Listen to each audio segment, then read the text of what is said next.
सभ्यता अध्ययन केंद्र, जनजातीय कार्य मंत्रालय तथा वनवासी कल्याण आश्रम के इस संगोष्ठी में हार्दिक स्वागत करता हूं।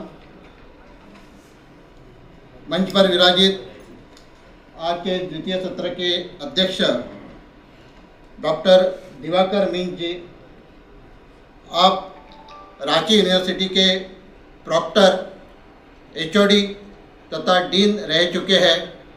फिलहाल ही आप निवृत्त है।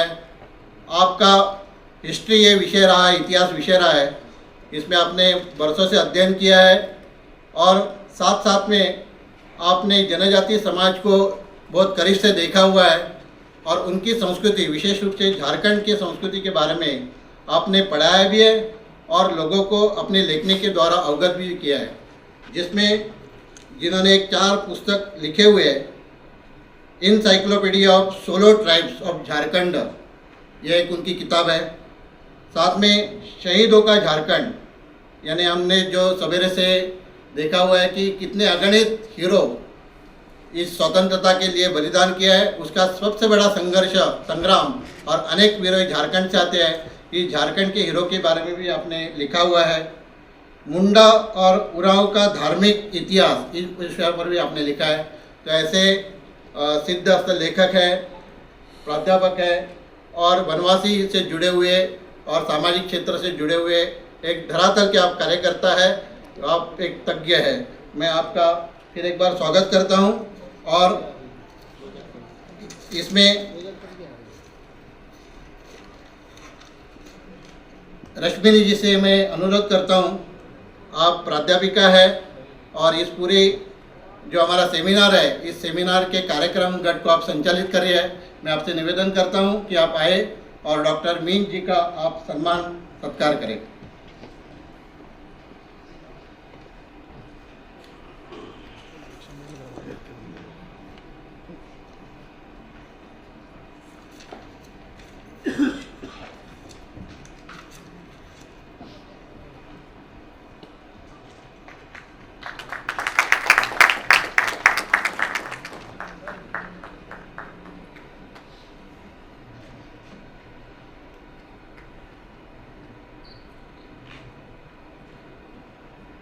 डॉक्टर मुकेश मिश्रा जी, आप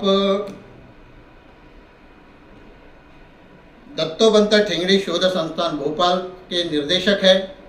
यह जो संस्था है, यह विशेष रूप से जनजातीय संस्कृति, उसके देव यानी जो भगवान है, परंपरा है, इसके लिए अध्ययन करती है और इसमें उजागर करने की ये सभी जो बातें हैं उजागर करने का प्रयास करते हैं। आप इसमें निर्देशक है। साथ में ही आप मूलतः यूपी से आते हैं। लखनऊ विश्वविद्यालय से आपने पीएचडी और उसके बाद एलएलबी तक अध्ययन किया है।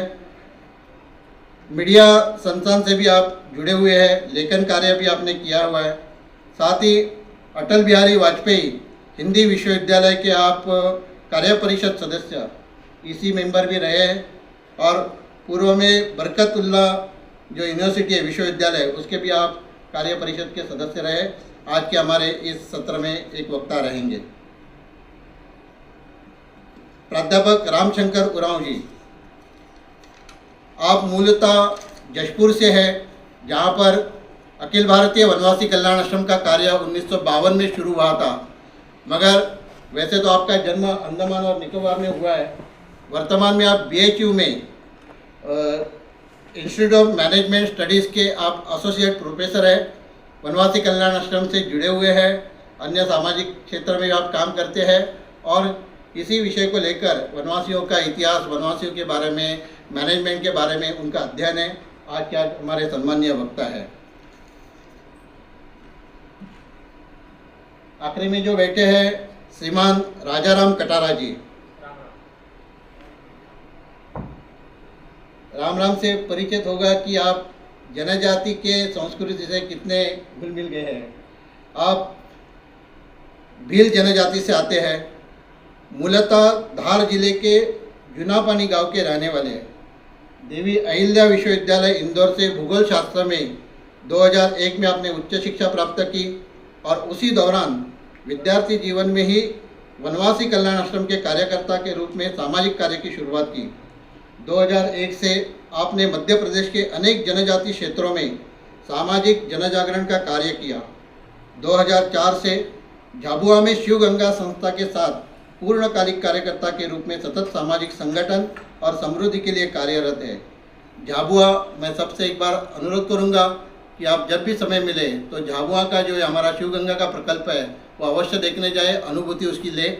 ऐसे झाबुआ के प्रकल्पों को अंतर्राष्ट्रीय स्तर तक मंचों पर लेकर जाने का राजाराम जी का बहुत बड़ा योगदान रहा है और शिव गंगा के कार्य के बारे में जहाँ जहाँ जनजाति के बारे में अवसर मिलता है अपनी वाणी से वो लोगों को प्रभावित करते हैं। बहुत ही अच्छा वक्ता है।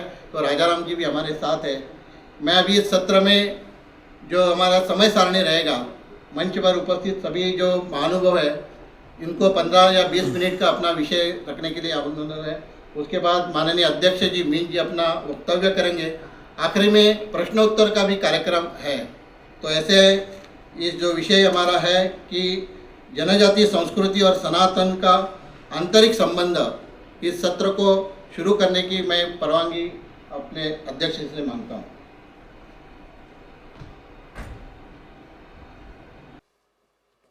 सर्वप्रथम सनातनता के शक्तिपुंज भगवान बिरसा मुंडा को नमन करता हूँ।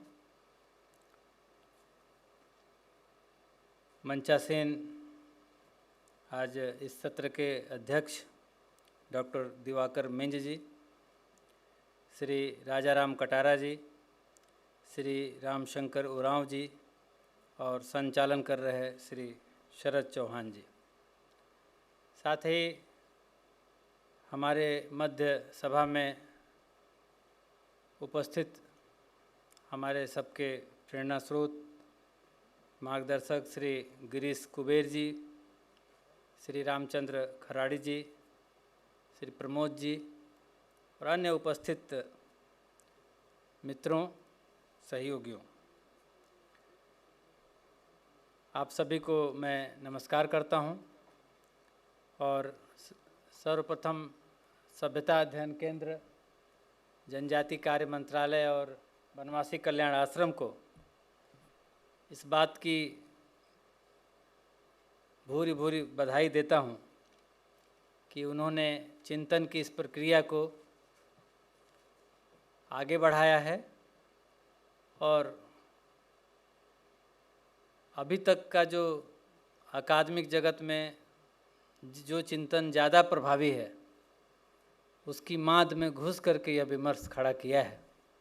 जेएनयू की इस आभा मंडल में हम सब ये चर्चा कर रहे हैं, तो इसके लिए मैं आयोजकों को एक बार पुनः बधाई देता हूं कि आपने एक ऐसा स्थान भी चुना जहां शायद यहाँ होने वाली जो चर्चाएं हैं वो दूर तक प्रभाव डालेंगी, असर करेंगी। मुख्य वक्तव्य के लिए कहा गया है और बात ये है कि मैं कोई मुख्य वक्ता हूँ ही नहीं, मैं तो एक कार्यकर्ता हूँ और कुछ कार्य करते करते थोड़े बहुत जो अनुभव, जिन अनुभवों से हम सब गुजरे हैं उनको लेकर के हम सब भी कार्यरत हैं और जो लोग कार्य कर रहे हैं उनके साथ जुड़ने का भी प्रयास करते हैं। ये जो आज की गोष्ठी है 2 दिन की, इसकी जो मुख्य थीम है भारत की एकात्मता तथा जनजातीय संस्कृति, इसमें 3 उप विषय दिए गए थे, जिसमें एक विषय यह भी था कि सनातन संस्कृति के जो अंतर संबंध हैं जनजाति संस्कृति से, उनके जो देवलोक हैं उसकी अवधारणाएं क्या हैं, उनकी प्रेरणाएं क्या हैं और इस तरह की जो तत्व हैं उस पर भी थोड़ा विमर्श हो। दूसरे पक्ष में जो सुबह बात हुई मूल निवासी और आदिवासी जैसे षड्यंत्रकारी मुद्दों पर और नए जो चैलेंजेस हैं उस पर भी चर्चा होनी है और हम आशा करते हैं कि इस 2 दिन में इन विषयों को आप सब मिल कर के एक सकारात्मक दिशा देंगे। जनजातीय समुदाय और सनातन परंपरा के जो अंतर संबंध हैं उस पर थोड़े बहुत कुछ विचार मैं अपने प्रकट करूंगा। हालांकि जब भी इन विषयों पर कुछ कहने का मौका मिलता है तो अंदर से एक बड़ी बेचैनी होती कि क्या कहने के लिए खड़े हो गए है क्या जो कहने लायक है, और प्रश्न क्या है। मतलब जब भी किसी को देखते हैं या किसी समुदायों को देखते हैं, उनके बीच जाते हैं, आप सब उनमें से सब लोग हैं, तो कुछ अंतर हमें दिखता नहीं है कि उसको हम फाइंड आउट कर पाएँ कि क्या अंतर है जो हमारे में नहीं है, या हम जहाँ से निकले हैं जिन लोक समुदायों से या ग्राम समाजों से उनमें क्या अंतर है। कई बार तो बिल्कुल ही ये समझ पाना मुश्किल है। लेकिन जैसा आपने सुबह के सत्र में खराड़ी जी ने बताया कि भील कैसे हैं, और जब वो स्वयं अपना परिचय दे रहे थे, सामने वाला कोई किताब पढ़ के आ गया था, तो वैसे ही कुछ किताबें, कुछ चिंतन, कुछ विमर्श पढ़ पढ़ के ये जो रेखाएं बनी हैं हमारे दिमाग में, वही हावी रहती हैं। वास्तव में ज़मीन पर कहीं कोई अंतर हमको दिखता नहीं है।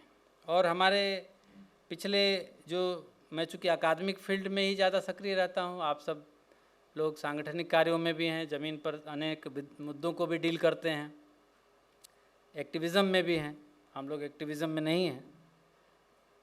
तो हम पाते हैं कि बहुत सारे हमारे विद्वानों ने जो स्वतंत्रता के बाद अच्छे ग्रंथों की जिन लोगों ने रचना की उसके पहले से सक्रिय थे, जिसमें क्षितिज मोहन सेन, वासुदेव शरण अग्रवाल, गोपीनाथ कविराज, हजारी प्रसाद द्विवेदी, कुमार स्वामी, विद्यानिवास मिश्र, ऐसे अनेक विद्वान हुए जिन्होंने सर्वसम्मति से इस बात को एक्सेप्ट किया और कहा कि वास्तव में हमारी जो सांस्कृतिक विरासत है और उसका जो अध्ययन हुआ है इस देश में, उसको कहीं न कहीं एक विभक्त करके किया गया है।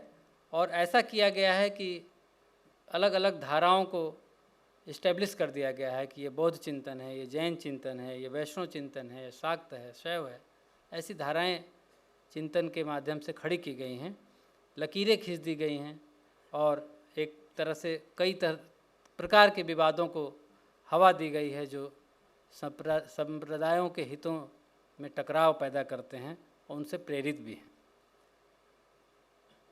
दूसरी ओर उन्होंने ये माना कि विदेशी विद्वान भी बहुत सारे हमारे देश में आए औपनिवेशिक काल में, जिन्होंने ये हमेशा यही सोचा कि ये एक पराजित लोग हैं, पराजित देश है, पराजित संस्कृति है, और इनके साथ कैसा व्यवहार किया जाना चाहिए। फिर उस हिसाब से उन लोगों ने उसको लिखा, नीचा दिखाया, हीन भावना से हमें ही ग्रसित कर दिया, और उन्हीं जो विमर्श खड़ा किया उसी सब में हम सब भी कहीं न कहीं उलझे हुए हैं और उसी के आलोक में चीज़ों को देखते हैं। लेकिन वास्तव में क्या है? वास्तव में जब हम ऐसे विद्वानों को पढ़ते हैं, ऐसे लोगों के भी पुस्तक पढ़ते हैं जिन्होंने भारतीयता को केंद्र में रखकर या भारतीय सिद्धांतों को केंद्र में रख कर के कुछ अकादमिक विमर्श किया, जिनकी चर्चा कम हुई स्वतंत्रता के बाद, उन लोगों ने जो काम किया है उस पर भी हमें आज ध्यान देने की ज़रूरत है। हमारा जो तत्वबोध है भारत का, एक बहुत अच्छा शब्द मिलता है और वो ये है पूर्णात पूर्ण मुदच्यते, पूर्णता का सिद्धांत, संपूर्णता का सिद्धांत। ये एक ऐसा सिद्धांत है जो हमारे संस्कृति में सदियों से हमारे ऋषि मुनियों ने दिया है, दृष्टाओं ने दिया है, और ये हमको ये संदेश देता है कि हमारी जो सांस्कृतिक जो विरासत है उसको समग्र दृष्टि संपूर्णता में देखने की ज़रूरत है। एक देश काल, एक जीवन में, एक लोक जीवन में यह असंभव है कि लोग एक दूसरे से संवाद न किए हों। यह असंभव है, जैसा हमको आज दिखाई दे रहा है। किताबों के माध्यम से ही दिखाया गया है, लेकिन दिखाई दे रहा है, जिसके लिए हम सब इतने चिंतित भी हैं और उसके लिए प्रयासरत हैं। लेकिन ये संभव नहीं है कि जो हमारी संस्कृतियां हैं, जो तमाम धाराएं हैं, उनका आपस में कोई अंतर संबंध न हो, उनके आपस में कोई संवाद न हुआ हो, ऐसा ये संभव नहीं है। राष्ट्र की एकात्मता पर हम सब चर्चा करते ही हैं, आज भी भारत की एकात्मता इसमें शीर्षक दिया है। वास्तव में ये राष्ट्र की एकात्मता की बात कहने का भाव है, शीर्षक में भारत की एकात्मता कही गई है, क्योंकि हम राष्ट्रीय चिंतन और राष्ट्र को केंद्र में मानते हैं।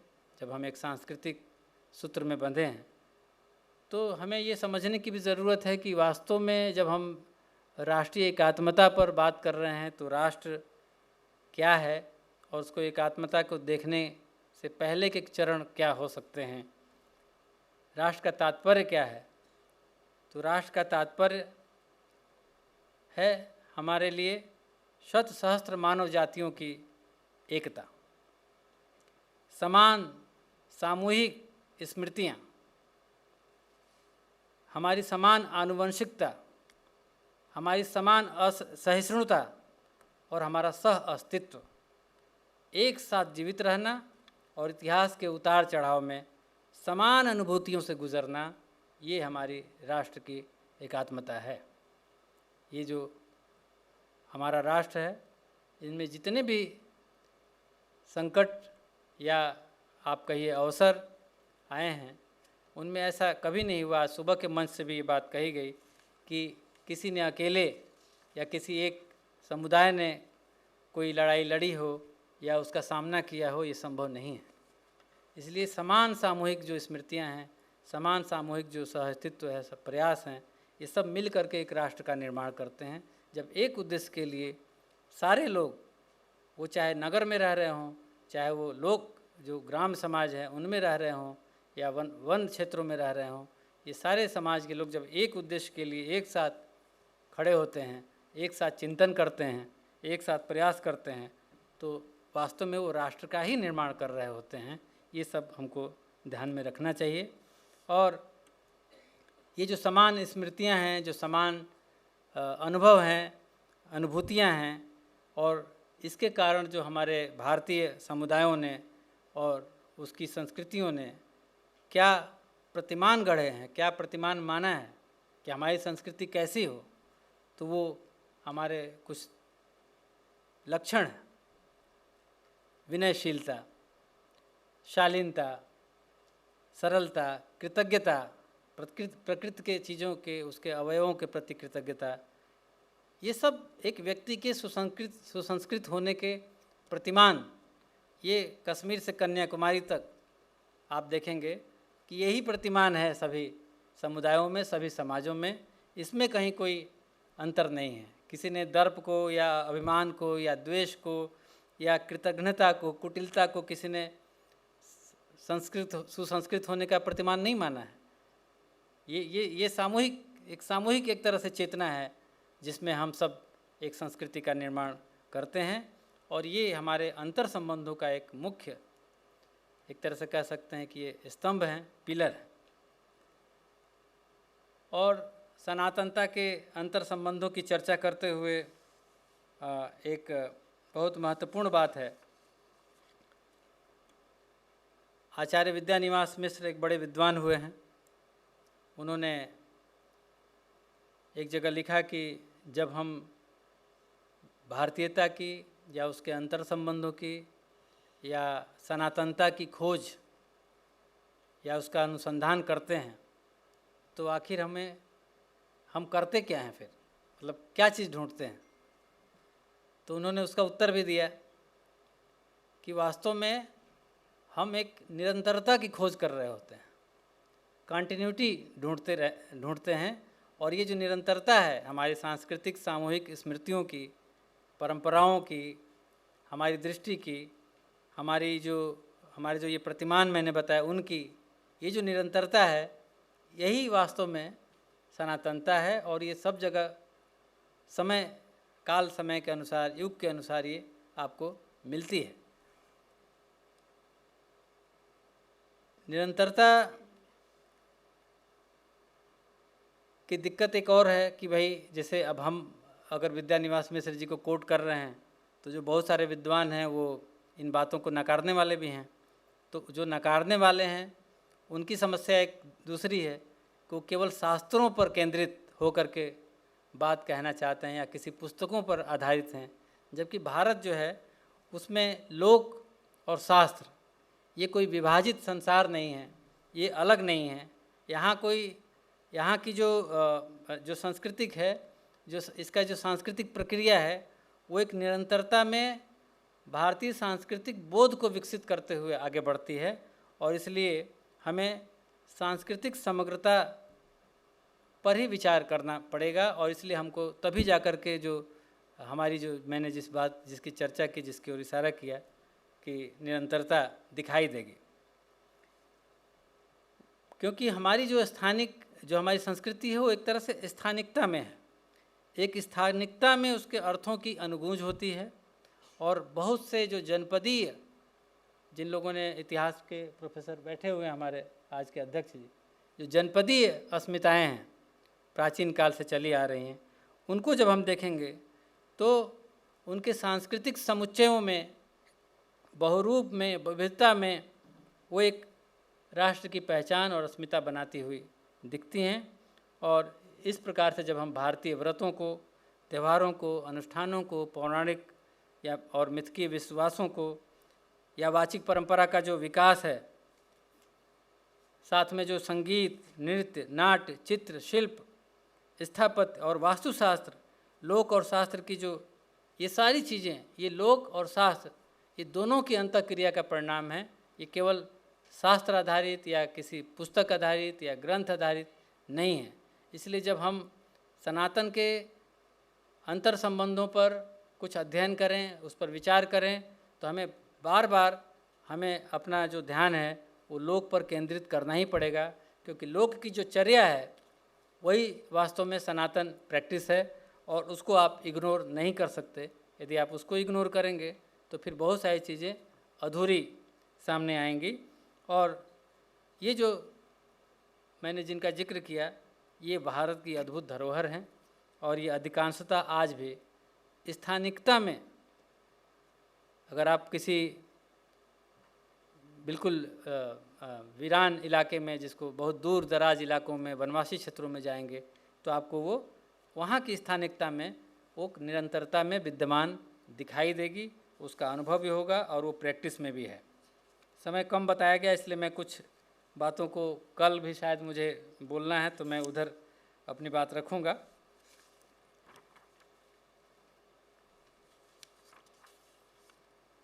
ये जो विभिन्न पर्व, त्यौहार, अवसर और अनुष्ठान या गीत या कथाएं, गाथाएं हैं, संगीत हैं और चित्र आदि बनाने की जो परंपरा है, उनमें जो निरंतरता, जो सनातन संस्कृति की जो निरंतरता है वो दिखाई देती है। और वो वास्तव में जब हम सनातन उसको कह रहे हैं और उसकी निरंतरता को रेखांकित कर रहे हैं, तो ये भी समझने की ज़रूरत है कि वो अपने समय में और अपने युगानुकूल रूप में भी अपने परिवर्तनों को उसे मतलब एक्सेप्ट करते हुए, अपने साथ समाहित करते हुए आगे बढ़ती है।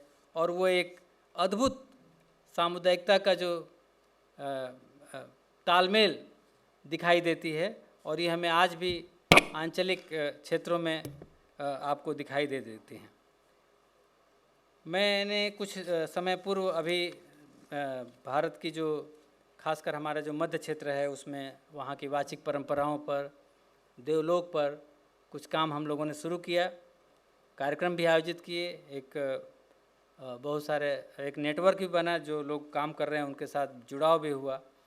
तो हमने ये देखा और मेरा व्यक्तिगत अनुभव हुआ कि वास्तव में हमको वाचिक जो हमारा जो स्रोत है, हमारी जो मौखिक परंपरा है, जिसको मैंने शुरू में एक नरेशन दिया कि भाई लोक और शास्त्र अलग नहीं है, तो जब हम लोक की बात करते हैं तो उसमें जो आधार बिंदु है वो है वाचिक।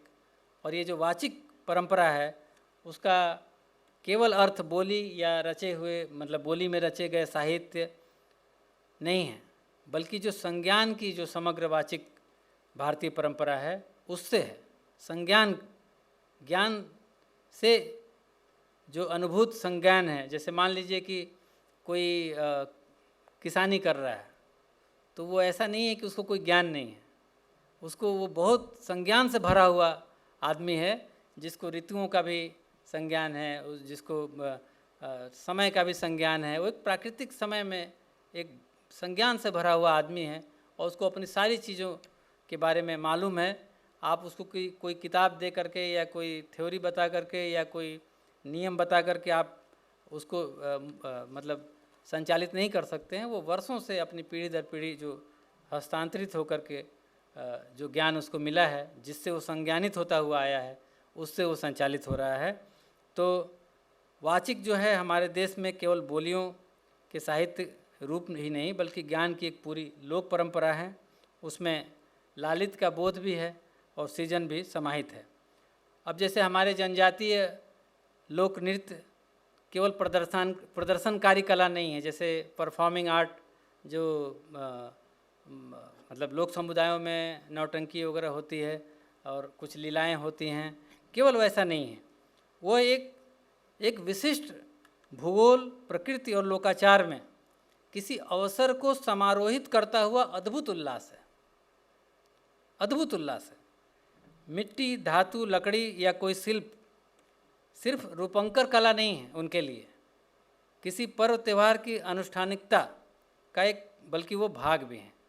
केवल वो बेचने के लिए वस्तु नहीं है, वो किसी न किसी आस्था से, किसी धार्मिक मान्यता से, किसी अनुष्ठान से वो जुड़ा हुआ वो एक तरह से शिल्प है और इसको हमको समझना चाहिए।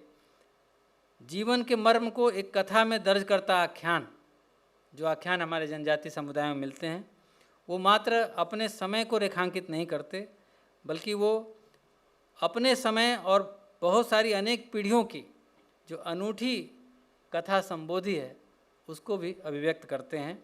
और ये सबसे बड़ी बात ये है, बल्कि दिलचस्प बात ये है, मंच का भी ध्यान चाहूँगा कि ये उन लोगों ने रचा है या उन लोगों की ये उपलब्धि है या अवदान है जिनको अपने स्वयं पर सर्जक होने का कोई अभिमान नहीं कि हमने इसकी कोई रचना की है या हमारा ये दिया हुआ है। वे अनेक पीढ़ियों की मतलब एक तरह से सर्जना में बहते हुए आते हैं और ये वाचिकता का एक ऐसा अद्भुत हमारे यहाँ संसार है जो हर पीढ़ी वाचिक रास्ते से, मौखिक रास्ते से अपनी विरासत को कुछ न कुछ जोड़ते हुए गुजर जाती है। एक अद्भुत ये हमारे विराटता का एक नमूना है, आप ये कह सकते हैं। धार्मिक विश्वास, सनातनता के अंतर संबंधों को ढूंढते हुए, अब ढूंढना पड़ रहा है, वैसे तो ढूंढना नहीं चाहिए लेकिन ढूंढना पड़ रहा है, तो ढूंढते हुए हम थोड़ा जो धार्मिक विश्वास हैं उन पर भी आपका ध्यान, अभी समय है ना 5-7 मिनट, मैं आकर्षित करूंगा। मैं बहुत सारी चीज़ें थोड़ा छोड़ के थोड़ा सा देवलोक और देवी देवताओं पर जब हम विचार करते हैं, हमारे लिए भी ये विषय नया था 3-4 साल पहले, और फिर थोड़ा बहुत हिम्मत जुटा करके इस दिशा में थोड़ा आगे बढ़े तो कुछ बातें ध्यान में आई। बहुत सारे विद्वानों को सुना, कुछ हमारे लोक से आए हुए, समाज से आए हुए लोगों को सुना, लगातार उनसे चर्चाएं होती रहीं और फिर कुछ बातें ध्यान में आईं, वो मैंने कुछ नोट भी किया है। आगे मैं शायद ये कुछ पब्लिश करेंगे तो मैं उसमें भेज भी दूंगा कि जो प्रकृति का जो विशाल निसर्ग है, उसका जीवन है, प्रकृति का जो विशाल निसर्ग है और उसका जो जीवन है, उसी में देवता और मातृ शक्तियाँ, उसके सहचर देवता और पुरखे परिवार के आसपास ही रहते हैं। ये एक कटु सत्य है। जो प्रकृति से अभिन्न हैं उनके लिए अपनी धरती से अलग किसी सूक्ष्म और अदृष्ट लोक की ज़रूरत नहीं है। इस धरती पर ही मनुष्य और देवता, मातृशक्तियाँ और पुरखे सभी रह सकते हैं। ठीक वैसे ही उनके लिए जीवन और प्रकृति दो चीज़ें नहीं हैं। वह प्रकृति से पृथक एक मनुष्य के रूप में प्रकृति को देखने वाले नहीं, बल्कि स्वयं को भी प्रकृति ही मानते हैं। इसलिए अरण्यक समुदायों में प्रकृति जैसा कोई शब्द भी आपको दिखाई नहीं देता है।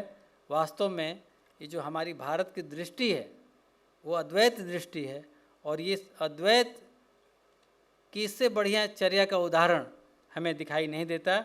और हमें इस जो मैंने पहले वाचिक परंपराओं की बात की, उसको केंद्र में रख करके जब आप इन चीज़ों को देखेंगे तो आपको ये बात समझ में आ जाएगा कि हम एक तरह से जो हमारी ये जनजाति ज्ञान परंपरा है वो एक व्यवहारिकी में जीती है, प्रैक्टिसेस में जीती है, और व्यवहारिकी में वो सारी चीज़ें उनकी वो जीवंत बनी रहती हैं और वो एक पीढ़ी से दूसरी पीढ़ी तक वो हस्तांतरित होती हैं। जैसे कोई शिल्प का कोई शास्त्र नहीं है, व्याकरण नहीं है, वैसे ही कोई व्याकरण नहीं है, हो सकता है आपको दिखाई न दे, लेकिन वो एक व्यवहारिकी में, निरंतरता में वो आपको दिखाई देती रहेगी। और नृत्यों के संदर्भ में अगर आप थोड़ा सा उदाहरण ले लें तो आपने देखा होगा कि उत्तर पूर्व की जो नागा, मिजो जनजातियों के नृत्य हैं, छोटा नागपुर के उरांव, मुंडा या संथालों के जो नृत्य हैं, बस्तर के माडिया, ये आपने नृत्य देखा होगा। इनके नृत्यों की संरचना, नृत्य भूषा, संगीत, वाद्य यंत्रों को जो आप देखेंगे तो इसमें बहुत समय से गाया भी जा रहा है। इसमें ज़्यादातर जो है ना नृत्य मंडलावृत्त हैं और उसमें स्त्री और पुरुष सब मिल करके नृत्य करते हैं, और जो गीत गाया जाता है वो 3-4 पंक्ति का होता है, लेकिन उसमें घंटों मात्रिक आवृत्ति जो है वो चलती रहती है। और इनकी संरचना और आसपास, इनकी जो संरचना है वो आसपास के जीवन और प्रकृति से प्रेरित हैं। अब आप इसमें बस्तर की जो वो दंडामी और माडिया जनजाति के जो गौर नृत्य हैं उनके मुकुट को आप देखिए। यह नृत्य भूषा का सबसे सुंदर हिस्सा है। माडिया नर्तक अपने सिर पर जो मुकुट धारण करता है उसमें गौर के सिंग, पक्षी के पंखों की कलंगी और चेहरे की ढकती हुई कौड़ियों के एक झालर वो दिखाई देते हैं। इस कारण उसका जो चेहरा है वो दिखता नहीं है। अब देखिए कि पक्षी आकाश में उड़ता है और गौर जो है वो धरती पर चलता है। कौड़ियाँ समुद्र से आती हैं। धरती, आकाश और समुद्र के साथ यह समष्टि का एक विचित्र और संपूर्ण रूपक एक नृत्य में आपको अन्यत्र शायद ही दुनिया में कहीं दिखाई दे। ये इसका न कोई शास्त्र है न इसका कोई व्याकरण है, ये एक संज्ञान से आया हुआ एक ऐसा समष्टि रूप है जो और कहीं दिखाई नहीं देता। ये हमारे वनवासी समुदायों में दिखता है। और एक और नृत्य की बात मैंने छेड़ी है तो एक और बात है कि जो जितने भी नृत्य हैं, वाचिक परंपरा की हम बात कर रहे थे, वो एक तरह से उल्लास की अभिव्यक्ति हैं और एक प्रकृति के प्रति कृतज्ञता व्यक्त करने का एक माध्यम वो जो है वो भी दिखाई देता है। मध्य प्रदेश में तो काफ़ी वनवासी क्षेत्र हैं। हमारे अपने मंच पर बैठे हमारे भाई भी वहाँ से आए हैं और ये सब सारी चीज़ें उनको संज्ञान में होंगी।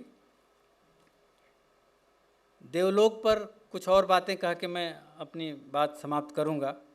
देखिए, कुछ बातें बहुत ही मूल रूप में समझनी पड़ेंगी और बहुत डिटेल में अभी यहाँ जाने का समय नहीं है, लेकिन एक बात ये समझना चाहिए कि देवलोक या हमारे भारत में जो हमारी संकल्पना है विश्वासों को लेकर, आस्थाओं को लेकर के, धार्मिक मान्यताओं को लेकर के, वो सब कुछ जो है वो एक हमने दिव्यता की छाँव में रचा है।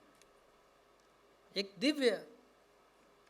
दिव्य कल्पना हम सब करते हैं, एक दिव्यता को देखते हैं हर चीज़ में और उसको अनुभव करने की, उसको देखने की, उसको अनुभूत करने की, ये सभी जो चीज़ें हैं, वो जो परंपराएं हैं, ये सबका एक केंद्र रूप में मतलब एक दिव्यता कहीं ना कहीं दिखती है।